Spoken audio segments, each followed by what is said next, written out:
اعوذ باللہ من الشیطان الرجیم بسم اللہ الرحمن الرحیم الاعراب اشد کفرا و نفاقا، بدو لوگ جو ہیں دیہاتی بادیہ نشین وہ کفر اور نفاق میں اور بھی زیادہ سخت ہیں۔ وَأَجْدَرُ أَن لَا يَعْلَمُوا حُدُودَ مَا أَنزَلَ اللَّهُ عَلَيْهِ عَلَى رَسُولِهِ، اور زیادہ لائق ہیں اس کے کہ ناواقف ہوں اس چیز کی حدود سے اور اس چیز کی تفاصیل سے کہ جو اللہ تعالیٰ نے اپنے رسول پر نازل فرمائی۔ یعنی مدینے والے تو پھر بھی حضور کی صحبت سے فیض یاب ہوتے ہیں، مختلف مواقع پر انہیں تعلیم کا سلسلہ حاصل ہے، جمعے کے خطبے ہوتے ہیں، حضور کا نصیحت کا معاملہ چلتا رہتا ہے۔ تو ظاہر بات ہے کہ جو لوگ ان چیزوں سے بھی محروم ہیں، بادیہ نشین ہیں، شاذ کبھی کوئی آیا مدینے میں تو حضور سے کی صحبت سے فیض یاب ہو گیا، لہذا فطری طور پر، معقول اور منطقی طور پر کفر اور شرک، کفر اور نفاق ان میں جو ہے وہ شدید تر ہے۔ واللہ علیم الحکیم، اور اللہ تعالیٰ سب کچھ جاننے والا اور کمال حکمت والا ہے۔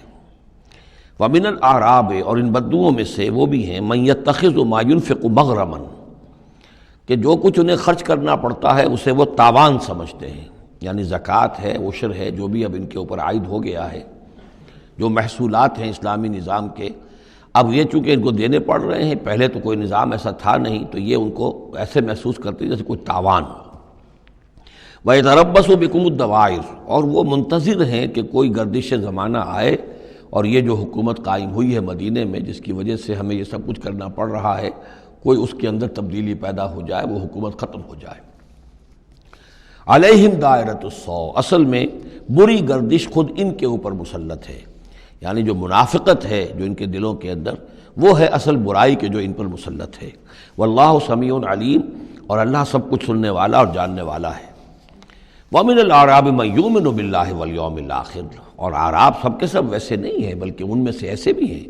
من الاعراب، انہی بدوؤں میں وہ بھی ہیں، من یؤمن باللہ والیوم الآخر، جو ایمان رکھتے ہیں اللہ پر، یوم آخر پر۔ ویتخذ ما ینفق، اور جو چیز بھی وہ خرچ کرتے ہیں اللہ کی راہ میں، اس کو سمجھتے ہیں قربات عند اللہ، کہ اللہ تعالیٰ کے قرب کا ذریعہ ہوگا، تقرب الی اللہ کا ذریعہ بن جائے گا۔ ہمارا یہ صدقہ، ہمارا یہ خیرات، ہمارا یہ دین کے لیے انفاق جو ہے، یہ اللہ تعالیٰ سے ہمیں قرب عطا کرے گا۔